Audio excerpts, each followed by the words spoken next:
Nah, pagi ini saya akan mencoba share dengan saudara sebuah pengajaran firman Allah yang pagi ini saya berikan judul Mengerti Kehendak Tuhan. Saya mencoba berbagi untuk setiap kita ini sampai paham, sampai ngerti gitu ya. Tentang mengerti kehendak Tuhan itu sesuatu yang sangat penting buat kita. Ada banyak kita sekedar bertumbuh dalam pengetahuan, tapi kita belum bertumbuh secara pengertian yang sungguh-sungguh akan kebenaran atau kehendak Tuhan. Saya kasih bocoran dari awal. Kenapa kita harus sampai sungguh-sungguh mengerti, bukan sekedar tahu kebenaran, tapi sampai mengerti kebenaran atau sampai kita mengerti yang namanya kehendak Tuhan. Pengertian kita yang sungguh-sungguh akan kehendak atau kebenaran Tuhan itu menentukan kekristenan kita berbuah atau tidak berbuah.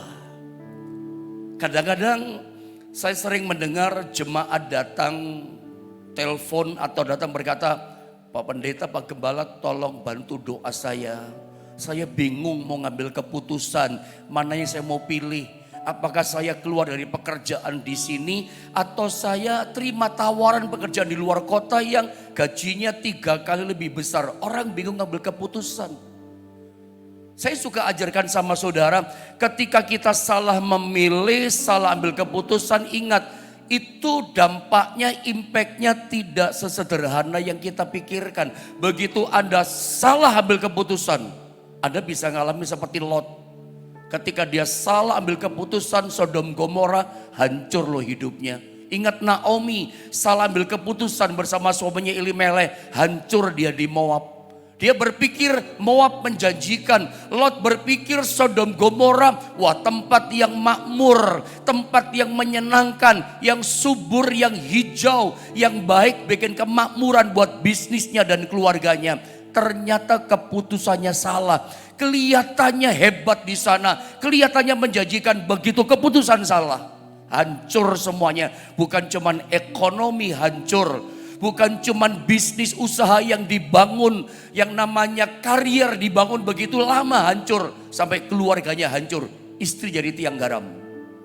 Anak-anaknya berzina dengan ayahnya, moralitasnya rusak, rohaninya rusak, imannya rusak. Dampaknya tidak sesederhana yang kita pikirkan. Kenapa kita bingung ngambil keputusan? Kita bertanya-tanya, mana yang saya pilih? Kok kita kebingungan ambil keputusan memilih jalan hidup kita? Disinilah pentingnya kita itu sampai mengerti sungguh-sungguh kehendak Allah. Bukan sekedar kita tahu, sampai kita mengerti.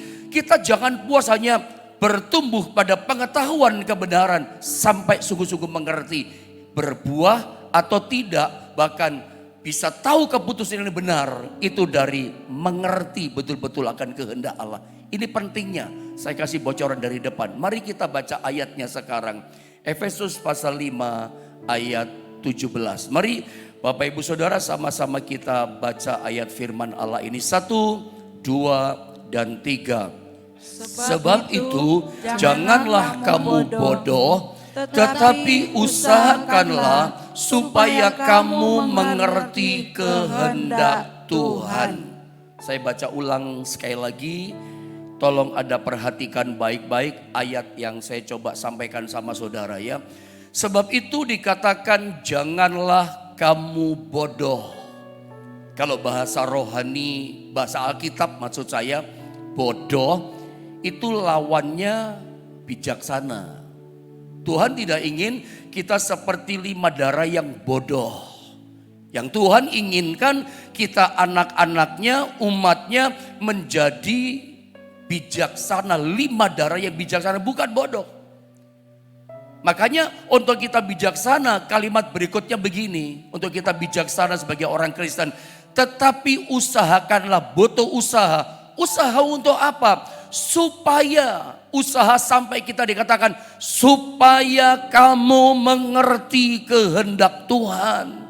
Ternyata untuk sampai kita sungguh-sungguh, untuk sampai kita benar-benar mengerti kehendak Tuhan, butuh perjuangan, butuh usaha. Tanpa usaha keras kita akan bodoh. Sementara Tuhan tidak ingin kita jadi orang Kristen, jadi anak Tuhan, sorry to say, jadi pelayan Tuhan, jadi hamba Tuhan, bodoh kita. Tapi mesti bijaksana. Jadi Kristen yang bijak butuh usaha, butuh perjuangan yang keras. Sampai kita tidak puas ya, sampai kita mengerti betul-betul yang namanya kehendak Allah. Saya akan mulai pengajaran firman Allah dengan sebuah pertanyaan yang saya coba sodorkan kepada saudara. Coba Anda lihat gambar PowerPoint berikut ini. Saya berharap setiap statement, tulisan, pertanyaan, kalimat atau gambar yang saya selalu coba bantu saudara bisa mengerti. Anda perhatikan baik-baik. Sangat membantu tentunya setiap gambar yang saya kasih sama saudara. Saya mulai dengan ini. Mengapa seseorang yang mendengar, yang sudah mendengar firman Allah misalnya, dan mengetahui kebenaran dari mendengar tadi, mengetahui, tahu kebenaran, itu ternyata tidak menjamin, tidak jaminan orang itu melakukannya. Sambil Anda dengar, baca tulisannya, lihat, sambil Anda coba renungkan ya. Karena penting ini pertanyaan statement dari awal. Mengapa seseorang yang sudah mendengar dan mengetahui kebenaran, mendengar kemudian dia tahu kebenaran. Oh, saya tahu sekarang kebenaran ini. Ternyata tahu, mendengar dan tahu kebenaran itu tidak jaminan menjadikan orang itu melakukan kebenaran itu. Makanya gak heran seringkali kita berjumpa dengan seseorang yang dia itu sebetulnya sudah tahu banyak kebenaran firman. Saya ulang ya, kita kadang-kadang heran, kok bisa sih orang ini begini? Kalau dia ngomong, dia bicara, dia kasih nasihat sama kita, yang dia sampaikan, yang dia nasihatkan, kita ngerti bahwa orang ini begitu banyak pengetahuannya akan firman Allah, tahu banyak akan firman. Tapi ternyata kita lihat kecewa, hidupnya kok tidak ada pertobatan, hidupnya kok tidak ada perubahan. Artinya apa yang saya coba kasih tahu kepada saudara?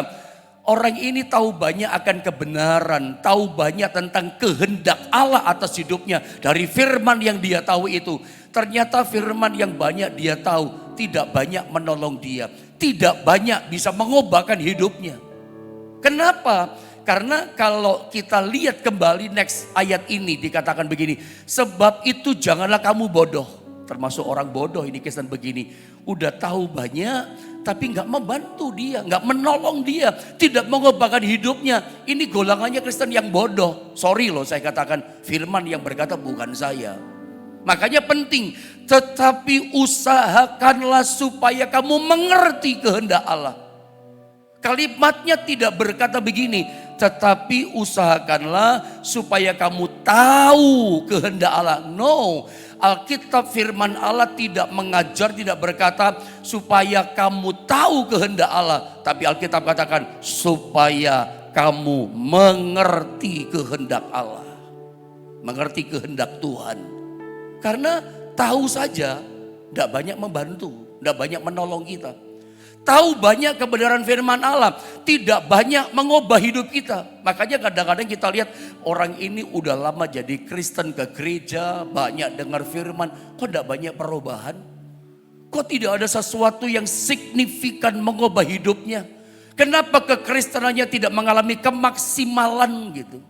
Masalahnya dia cuma puas berhenti pada tahu. Nah menurut saya problemnya di sini nih banyak orang Kristen. Dengarkan saya baik-baik. Celakanya ada banyak orang Kristen berpikiran begini. Kalau saya tahu, saya sudah tahu kebenaran firman Allah, maka otomatis saya sudah mengerti kebenaran firman Allah. Nah ini salah. Ini celaka saya sebutnya. Ini pikiran yang mencelakakan kita. Ini pikiran yang bisa membinasakan kita. Karena ternyata banyak orang Kristen terjebaknya di sini. Pikiran yang celaka. Dia berpikir kalau saya sudah tahu kehendak Allah. Kalau saya sudah tahu kebenaran Allah. Maka otomatis saya sudah mengerti kehendak Allah atau kebenaran Allah. Loh ini salah loh. Ini pikiran celaka. Dia berpikir sudah tahu otomatis dia mengerti. Sungguh-sungguh enggak. Alkitab tidak berkata supaya kamu tahu kehendak Allah, tapi usahakanlah supaya kamu mengerti kehendak Allah. Makanya lihat statement saya di atasnya.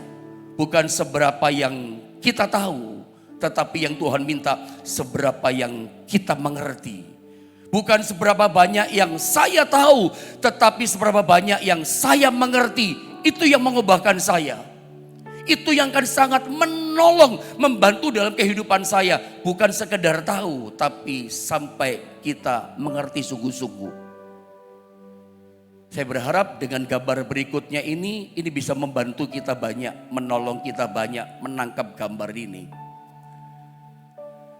Pengetahuan, nah dari sini kita tahu bedanya pengetahuan dan pengertian maksud saya. Lihat saudara ya, jadi ternyata pengetahuan dan pengertian, saya menyebutnya begini, jarang sekali kita peroleh dalam waktu saat yang bersamaan. Saya ulang ya sambil Anda lihat baik-baik ini gambar. Bahwa ternyata yang namanya pengetahuan dan pengertian atau kebenaran Allah, pengertian akan kebenaran Allah, itu jarang sekali kita peroleh dalam waktu yang bersamaan. Ada pernah nggak ngalami begini misalnya? Ada sudah dengar firman Allah, ada gini, oh saya tahu.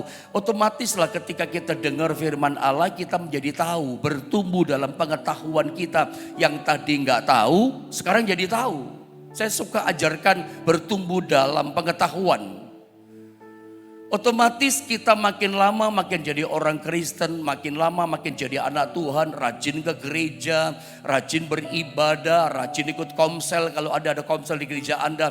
Makin lama makin tahu, tadinya nggak tahu soal kekristenan, sekarang tahu. Semakin tahu Yesus penyembuh, Yesus penolong. Oh Yesus itu ternyata baik ya, dia teramat baik. Meskipun saya dalam masalah, Alkitab katakan rencana Tuhan mendatangkan kebaikan. Ketika kita baca ayat itu, ketika kita mendengar pendeta khotbah mengajar, kita jadi tahu. Hari demi hari ketika Anda ikuti doa pagi setiap hari, Anda dengar pengajaran firman Allah setiap hari, otomatis pengetahuan Anda akan kebenaran firman Allah, pengetahuan Anda akan rencana kehendak Allah, makin bertumbuh pengetahuan saudara. Lalu apakah itu menjamin Anda mengerti sungguh-sungguh? Belum tentu, tidak jaminan. Karena mengetahui dan mengerti itu beda. Makanya saya katakan yang namanya pengetahuan akan kebenaran Allah dan pengertian akan kehendak Allah itu jarang sekali kita dapatkan dalam waktu yang bersamaan. Kita tahu kebenaran tentang Tuhan itu baik misalnya. Seperti saya yang ajarkan kemarin atau beberapa hari yang lalu tentang Roma 8:28. Kita tahu sekarang bahwa Allah turut bekerja dalam segala sesuatu, dalam segala hal. Ujungnya apa? Untuk mendatangkan kebaikan. Oh kita ngerti kehendak Allah itu rencananya ujungnya kebaikan. Meskipun intronya awalnya musibah. Meskipun intronya awalnya celaka. Oh gitu ternyata. Kita tahu itu dari firman. Tapi apakah kita mengerti sungguh-sungguh? Ada banyak kebenaran yang kita tahu. Tapi seringkali kita mengertinya sungguh-sungguh mengerti. Itu bisa 6 bulan kemudian. Jarang bersama-sama, tahu mengerti itu jarang bersama-sama, jarang sekali. Tahu sekarang kebenaran ini Tuhan baik, tapi untuk kita ngerti betul-betul Tuhan baik, oh ternyata betul Tuhan baik. Itu kadang butuh waktu 6 bulan, bahkan ada orang sampai 1 tahun kemudian. Yang dia tahu tentang kebenaran, tahu tapi ngerti betul-betul, itu bisa 3 tahun, 2 tahun kemudian. Oh ternyata ini maksudnya firman Allah yang saya pernah dengar. Yang saya pernah tahu. Kita waktu 6 bulan yang lalu, 1 tahun yang lalu waktu kita dengar. Kita baru sebatas tahu saja. Baru 1 tahun kemudian, 2 tahun kemudian kita baru ngerti betul-betul. Oh ternyata benar dia baik. Ternyata betul rencananya luar biasa. Kalau Anda lihat kehidupannya Yusuf yang saya beberapa kali ceritakan. Kalau kita perhatikan kehidupan Yusuf, kita tahu Yusuf di awalnya dibenci sama kakak-kakaknya. Kalau kita cuma tahu, tapi kita tidak pernah ngerti bahwa di balik dia dibenci kakak-kakaknya, itu ada rencana kehendak Tuhan loh di situ. Kalau kita lihat kakak kok benci sama adik, kita enggak lihat yang namanya kebaikan Tuhan di situ. Enggak pernah ngerti, oh Tuhan baik-baiknya di mana. Ada kakak kok benci sama adik. Sampai si adiknya Yusuf sama si kakak-kakaknya, koko-kokonya dijual sama orang Ismail. Tambah kita enggak bisa ngerti mana kebaikan Tuhan. Enggak bisa kita lihat, enggak bisa ngerti baiknya Tuhan di mana coba. Ada kakak kok jual adik. Jadi yang namanya jual beli manusia, trafficking sudah ada sejak ribuan tahun yang lalu. Kita mikir enggak bisa ngerti mana kebaikan Tuhan, kakak jual adik. Tapi sudah lihat, kalau kakaknya enggak benci sama Yusuf, mana mungkin kakaknya jual adiknya sama orang, dimulai kebencian. Kalau si orang Ismail enggak bawa yang namanya Yusuf ke Mesir, mana mungkin ceritanya Yusuf ada di rumah Potifar. Memang ketika kisah cerita ini dimunculkan sama kita enggak ngerti mana kebaikannya. Enggak ada sepertinya, enggak ngerti betul-betul kita. Cuman sekedar tahu cerita, oh nyampe di Mesir di rumah Potifar dia. Belum ngerti kita di situ. Bayangkan kalau dia tidak di rumah Potifar, istrinya Potifar tidak akan fitnah dia jadi pemerkosa. Difitnah dia tidak memperkosa, dia tidak berzina. Yusuf tidak bikin dosa, difitnah bikin dosa memperkosa. Kita enggak bisa ngerti loh baiknya di mana, enggak ada baiknya ini. Enggak bisa kita ngerti. Ada lihat lagi, saya lanjutkan. Kalau si istri Potifar enggak fitnah si Yusuf pemerkosa, Yusuf enggak masuk penjara. Apalagi kita ngomong masuk penjara, tambah kita nggak ngerti. Kasihan si Yusuf ya, katanya Tuhan menyertai. Kalau kita bicara tentang penyertaan Tuhan, oh iya saya tahu Tuhan menyertai saya.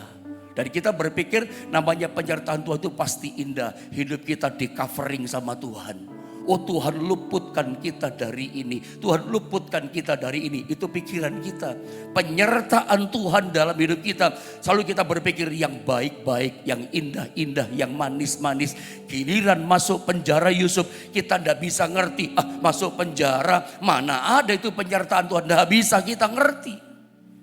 Tapi coba bayangkan kalau istri Potifar nggak fitnah dia, nggak masuk penjara, Yusuf nggak pernah bertemu dan tidak pernah berkenalan dengan juru minuman Raja Fir'aun. Kalau juru minuman saja tidak dikenal, bagaimana juru minuman bisa mempromosikan Yusuf diperkenalkan sama Fir'aun? Ada seorang yang bisa menafsirkan mimpi. Tuan Raja pun yang mimpi, yang lupa mimpinya. Orang ini bisa menafsirkan, dia punya hikmatnya para dewa kayaknya. Ada bayangkan, dia tidak pernah berjumpa menghadap Fir'aun. Tapi dari peristiwa-peristiwa yang jelek, yang buruk semuanya. Sepertinya tidak ada kebaikan Tuhan. Sepertinya kita tahu begini yang kita tahu. Tidak ada penyertaan Tuhan. Mana ada model penyertaan Tuhan seperti ini. Tapi ternyata di balik yang buruk semuanya negatif itu, di dalamnya ada kebaikan Tuhan yang sungguh luar biasa. Kapan kita mengertinya sungguh-sungguh kebaikan Tuhan? Ketika Yusuf keluar dari penjara, jadi Perdana Menteri, orang kedua setelah Fir'aun. Dia memerintah Mesir dengan hikmatnya. Fir'aun tinggal duduk di tahtanya. Yang mengatur, mengelola pemerintahan si Yusuf. Jadi orang hebat di tanah Mesir. Ujungnya kita lihat, itu baru berapa tahun bisa ngerti Yusuf. Sama dengan kita, baru dia ngerti, iya ya ternyata Tuhan baik ya. Lewat cerita ini, saya cuma ingin menjelaskan sama saudara, yang namanya tahu kehendak Allah dan mengerti kehendak Allah, itu jarang sekali kita dapatkan peroleh dalam waktu yang bersamaan. Ngertinya belakangan. Makanya ini yang Tuhan taruh kata-kata yang di hati saya dalam beberapa hari ini. Jangan protes sama Tuhan. Stop protes sama Tuhan. Jadi kalau Anda hari ini sedang mengalami situasi kehidupannya tidak nyaman, kau sedang jatuh sakit, engkau sedang tidak berdaya, ekonomimu sedang namanya downgrade, penurunan yang hebat, bisnismu goncang, jalan hidupmu buntu, berusaha buntu lagi, macam-macam kesulitan, macam-macam yang namanya tidak kenyamanan, tidak enak Anda hadapi. Anda jangan protes sama Tuhan. Tiru Yusuf, Meskipun dia belum ngerti sungguh-sungguh kehendaknya Tuhan, rencananya Tuhan, baiknya Tuhan, dia belum ngerti. Yusuf mulutnya manis, sikapnya manis, hatinya manis. Dia tidak protes sama Tuhan. Makanya belajar pagi ini, stop protes. Saya ingin ada misalnya mulai bisa chatting di channel YouTube GSPD Jombang, atau yang ikut di akun Facebook Jonas Naftali. Ada katakan ini, stop protes. Mulai sekarang saya stop protes sama Tuhan. Stop protes. Saya tidak protes lagi sama Tuhan. Belajar jangan protes. Saya tahu, saya bisa merasakan. Mungkin ada di antara saudara sedang ada di bawah keadaan hidupmu terhimpit oleh masalah. Engkau sedang terjepit dengan keadaanmu yang tidak nyaman. Tapi ini pesan Tuhan buat Anda semua. Stop protesnya kepada Tuhan. Stop ada komplain sama Tuhan. Percaya begini, Anda jangan hanya berhenti sampai tahu Tuhan baik. Nanti ujungnya Anda akan ngerti, terpesona, kagum. Ternyata betul kata firman Allah, Tuhan sangat baik dalam kehidupanku. Tahu dan mengerti itu jarang bersamaan. Nanti belakangan baru kita nangis, kagum. Betul Tuhan, Engkau baik. Jadi kalau hari ini saudara sedang dalam kesulitan, hidupmu jalan buntu, tetap bersyukur kepada Tuhan. Berhenti protesnya. Berhenti keluh kesahnya. Saya udah setia kok saya ngalami gini. Katanya Tuhan baik, katanya Tuhan beserta saya. Kok saya ngalami gini, suami saya gini, istri saya ngalami ini. Dan seterusnya dan seterusnya. Stop protes saya katakan. Berhenti kamu protes kepada Tuhan. Nah saya sekarang coba masuk pada bagian ini. Saya mau coba pertajam tentang berusaha mengerti kehendak Allah. Pentingnya di mana? Mari kita lihat gambar ini. Mengapa pengertian akan kebenaran Allah atau pengertian akan rencana kehendak Allah itu begitu sangat penting. Bukan cuman puas hanya tahu, sampai mengerti. Mengapa pengertian itu begitu sangat penting buat kita? Saya tunjukkan contoh-contohnya di Alkitab. Pengertian itu penting. Kita lihat sebuah kasus yang ada di Alkitab. Mengapa sih pengertian itu penting buat kita? Karena Tuhan tidak memberikan bersamaan, tahu dan mengerti. Belakangan kan mengertinya. Ini sebuah kasus contohnya. Matius pasal 13 ayat 18, 19, loncat ayat 23 ya. Saya baca pelan-pelan ayat ini sambil Anda memperhatikan baik-baik.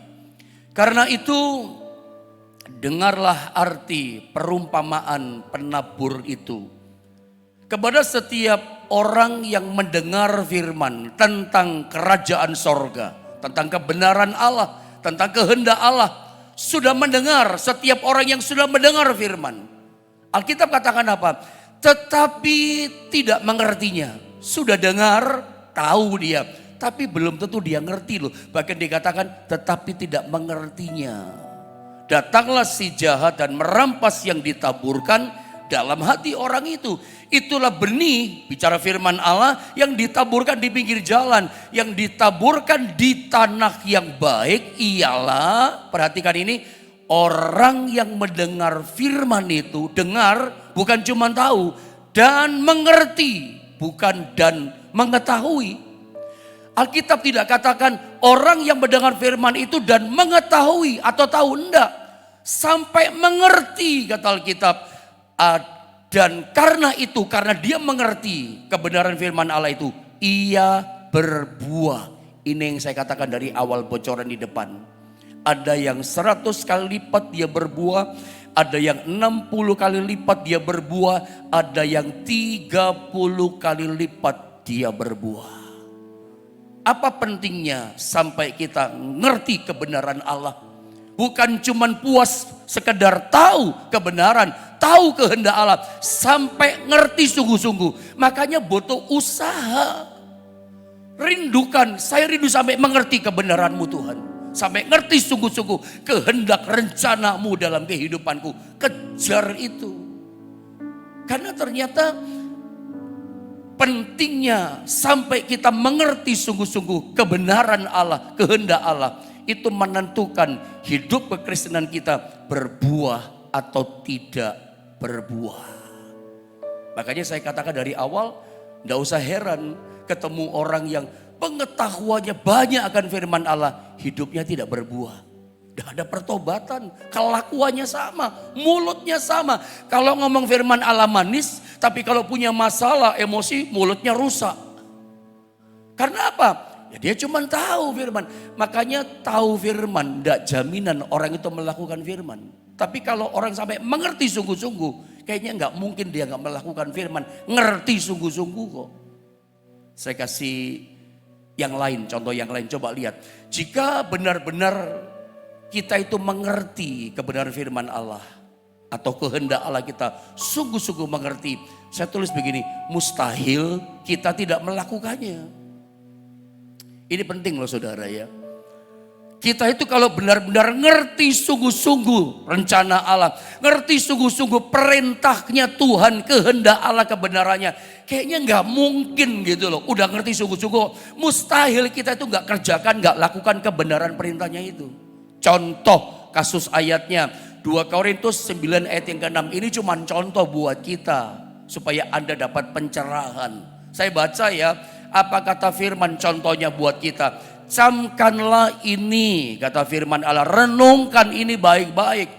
Orang yang menabur sedikit akan menuai sedikit juga. Ini kan kebenaran, ini prinsip firman, ini prinsip kerajaan sorga. Orang yang menabur sedikit akan menuai sedikit juga. Dan orang yang menabur banyak akan menuai banyak juga. Ayat ini bicara kebenaran sorga tentang tabur tuai. Apa yang kita tabur cepat lambat pada waktunya pasti kita tuai. Kita tahu ini. Orang kalau cuma tahu nggak jaminan dia melakukan. Tapi kalau orang sudah mengerti sungguh-sungguh, bahkan sudah mengalami kan, makanya ngerti sungguh-sungguh. Iya ya benar ya firman Allah. Kalau Anda sudah mengalami kebenaran sampai ngerti sungguh-sungguh, kayaknya mustahil Anda nggak melakukan ini firman.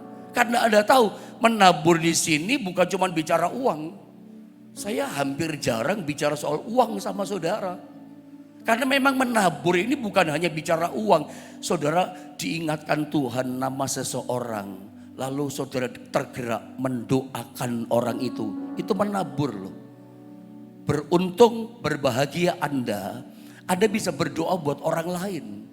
Bisa mendoakan buat hamba Tuhan lain. Saya terharu ketika hambanya Pak Paulus Bambang pernah WA kepada saya. Salah satu hamba Tuhan yang beliau doakan termasuk saya. Itu menabur loh saudara. Saya pun punya poin-poin nama beberapa hamba Tuhan juga yang saya doakan. Hamba Tuhan yang saya banyak belajar dari dia, senior-senior saya doakan. Jemaat-jemaat saya doakan, tapi ada jemaat pernah gak mendoakan gembalamu? Padahal itu bentuk menabur. Saya yakin apa yang kita tabur, itu kita tuai. Bahkan ayat ini berkata, menaburnya banyak, menuai banyak, menaburnya sedikit, ya menuai sedikit. Kalau kita tidak menabur, ya tidak ada penuaian. Kalau kita ngerti sungguh-sungguh kebenaran ini, orang pasti melakukan. Mustahil menurut saya orang tidak lakukan. Oh dia ngerti kok sungguh-sungguh. Tapi ada banyak orang ternyata cuma sekedar tahu. Buktinya apa? Hidupnya sembarangan. Cara hidup kita yang gak benar. Itu penaburan kita di dunia. Anda akan menuai gak benar. Kalau orang senangnya berbuat jahat, berarti dia cuma tahu prinsip ini, gak sampai ngerti. Nipu orang itu penaburan loh. Hati-hati loh. Anda mencurangi orang, maafkan. Sorry to say, Anda menindas karyawanmu, pegawaimu, perbuatan ini juga penaburan kita. Artinya begini, setiap apapun yang kita buat, yang kita lakukan, yang kita kerjakan, itu semua adalah penaburan. Omongan kita saja itu penaburan. Kita tolongin orang, itu penaburan. Anda memberkati seseorang, itu penaburan saudara. Cepat lambat pada waktunya. Pasti menuai.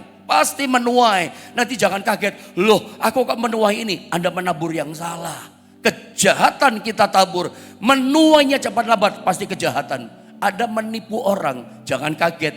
Nipunya satu orang. Tidak taunya sampai 30-50 orang tipu kita. Menuai selalu lebih banyak dari yang ditabur.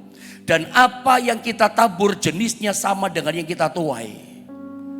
Terserah pilihan saudara. Kalau orang mengerti kebenaran, mustahil dia nggak melakukan. Kalau cuma tahu saja, ya pantasan dia nggak melakukan. Contoh lagi, Yakobus 5 ayat 16. Doa orang benar, bila dengan yakin didoakan, sangat besar kuasanya. Kalau orang cuma tahu saja, dengar ayat ini tahu, oh iya ya, ada kuasa doa ya. Kalau punya masalah, doa orang benar besar kuasanya. Doa bisa mengubahkan persoalan saya. Kalau orang cuma tahu saja, makanya nggak konsisten dalam doa. Makanya dia nggak hidup dalam doa. Kenapa? Dia cuma tahu ini kebenaran, belum mengerti sungguh-sungguh kebenaran. Orang Kristen, anak Tuhan, pelayan Tuhan, hamba-hamba Tuhan yang ngerti betul-betul kebenaran kehendak Allah ini. Doa orang benar bila dengan yakin didoakan, sangat besar kuasanya. Saya percaya, saya yakin dia akan sungguh-sungguh konsisten hidup dalam doa. Dia tidak pernah lewatkan satu hari tanpa doa. Hidupnya tidak pernah lewat, selalu mengandalkan doa. Kenapa? Dia ngerti sungguh-sungguh powerfulnya kuasa doa. Ada injection power yang Tuhan berikan waktu kita berdoa. Tadi lemah jadi kuat, tadi bimbang jadi teguh iman kita. Itu energinya kuasa doa. Orang yang ngerti betul kuasa doa, dia akan hidup dalam doa. Kenapa? Ngerti. Tahu dan mengerti itu beda. Dan selalu saya katakan gini, tahu dan mengerti kebenaran firman Allah itu jarang sekali kita terima bersama-sama. Nah, saya berdoa, Anda bukan cuma tahu, sampai pada waktunya kita kagum, sampai kita ngerti betul-betul yang menjadi kehendak Tuhan. Saya tutup dengan ayat yang terakhir, saudara ya. Lihat Filipi pasal 1. Ini ayat emasnya, ayat yang terakhir yang saya coba kasih sama saudara. Ini ayat emas kita dalam renungan pagi ini. Filipi 1 ayat 9 sampai 11. Saya baca ya, saya tutup dengan ayat emas ini. Dan inilah doaku, semoga kasihmu makin melimpah dalam perhatikan pengetahuan yang benar dan dalam segala macam pengertian. Pengetahuan dulu sampai kemudian kita ngerti macam-macam pengertian. Setelah tahu baru mengerti sungguh-sungguh. Sehingga hasilnya apa? Tahu dari mendengar sampai mengerti sungguh-sungguh. Sehingga dampaknya begini, kamu dapat memilih apa yang baik. Sampai begini hasilnya, luar biasa hasilnya.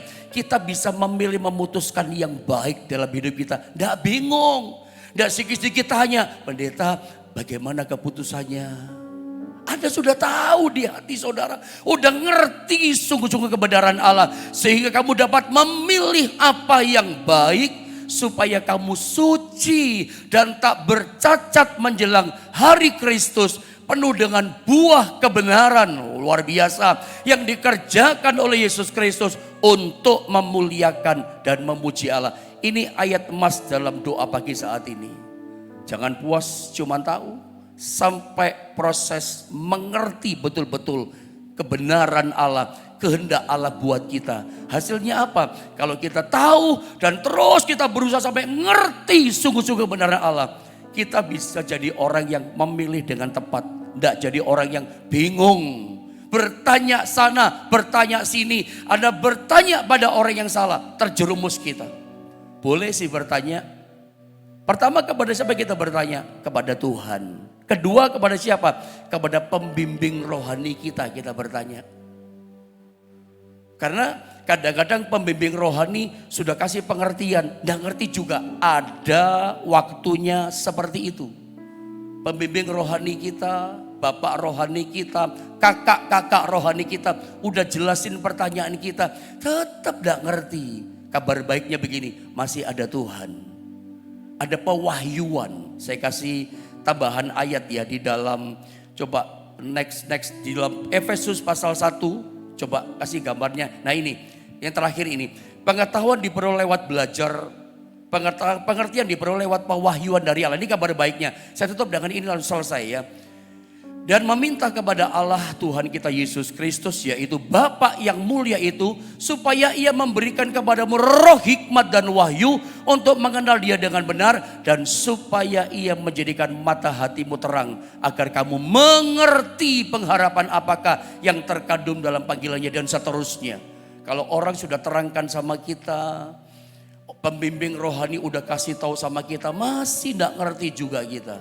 Ada kabar baiknya, ada Tuhan. Jadi pertama, kita boleh sih bertanya, tapi jangan salah tanya sama orang. Tanya sama pembimbing rohani. Itu mungkin bapak rohani kita atau kakak rohani kita. Kalau masih nggak ngerti, masih ada Roh Kudus yang bisa membuat mata hati kita terang sampai kita ngerti. Jadi apa pentingnya kita mengerti betul-betul kebenaran kehendak Allah supaya kita berbuah. Yang kedua, supaya kita itu bisa memilih mengambil keputusan yang benar. Kadang kita bingung-bingung ya, mana kita mau ambil. Tapi orang yang mengerti betul kebenaran Allah, dia sudah tahu ini yang benar, ini salah. Ini bukan kehendak Allah, ini kehendak Allah. Ini menyenangkan Tuhan, ini bikin Tuhan tidak suka, benci sama hidupku. Dia udah ngerti, nggak kayak Lot bingung-bingung, hasilnya hancur dia. Jangan, makanya kita ini kan paling takut ngambil keputusan kan. Makanya kita tanya sama orang, datang sama pendeta, karena kita takut salah ambil keputusan. Kita terjerumus, hancur jatuh kita. Nah, untuk kita nggak salah ambil keputusan, ngerti kebenaran Allah. Karena kebenaran Allah itu menjadi pewahyuan buat kita. Menolong, menuntun hidup kita langkah demi langkah. Sampai kita mencapai rencana Tuhan. Kebaikan dari Allah kita alami dalam kehidupan setiap kita. Doa saya biarlah kita bukan cuma tahu, sampai tingkat kita mengerti apa yang Tuhan kehendaki dalam kehidupan setiap kita.